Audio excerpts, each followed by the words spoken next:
Hi, this is Misbah, and you are watching Wisdom Dose. Element-10. 1. Welcome to Element-10, Fire Safety. In this element, we'll look at one of the most serious workplace hazards, fire. Fires can develop and spread extremely quickly, causing serious injury, loss of life, and major property damage. Our aim is to understand how fires start, the different types of fire, the measures to prevent and control them, and how to ensure people can escape safely if a fire does occur. 2. Learning objectives. By the end of this element, you should be able to explain the fire triangle and the conditions needed for a fire to start. You'll be able to identify common fire hazards in the workplace, recommend appropriate prevention and protection measures, and describe how to plan and implement safe evacuation and emergency response procedures. 3. The fire triangle. Every fire needs 3 things: heat, fuel, and oxygen, often referred to as the fire triangle. Heat can come from sources like sparks, open flames, or hot surfaces. Fuel is anything that will burn, from paper and wood to flammable liquids and gases.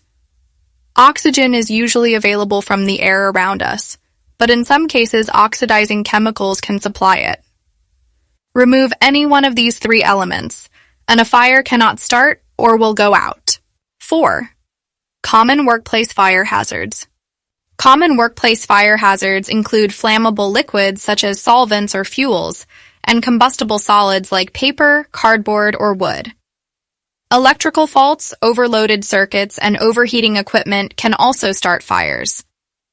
Hot work activities like welding, cutting, and grinding produce sparks and heat, making them a frequent source of ignition. Identifying these hazards is the first step to controlling fire risk. 5. Fire prevention measures. Fire prevention focuses on removing or controlling fuel and ignition sources. Good housekeeping keeps work areas free of unnecessary combustible materials.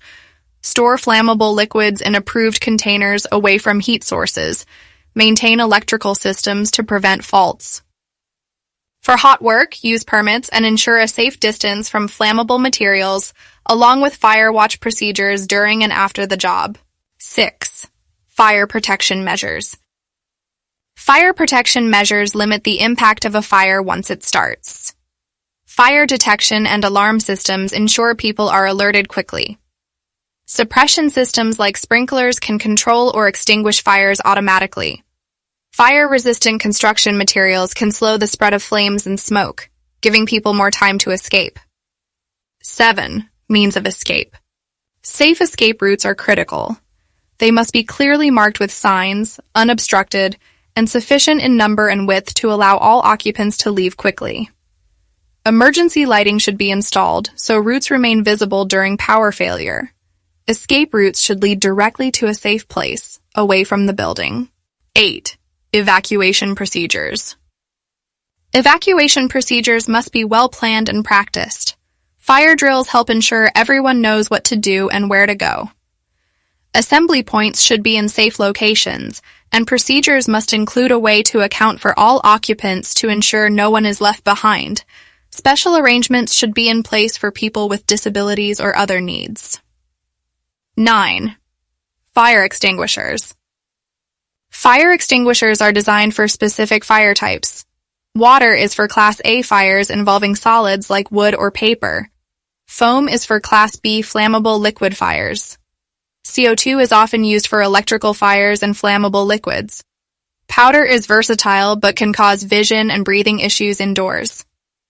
Using the wrong type can make a fire worse, so training is essential. 10. Summary and exam tip. In summary, control fire risks by breaking the fire triangle, remove ignition sources, manage fuel or limit oxygen. Combine prevention measures such as good housekeeping with protection measures like detection systems and fire-resistant materials. Keep escape routes clear and well lit. In the exam, be specific. For example, use a hot work permit when welding in a warehouse storing paper products. That's the end of Element 10.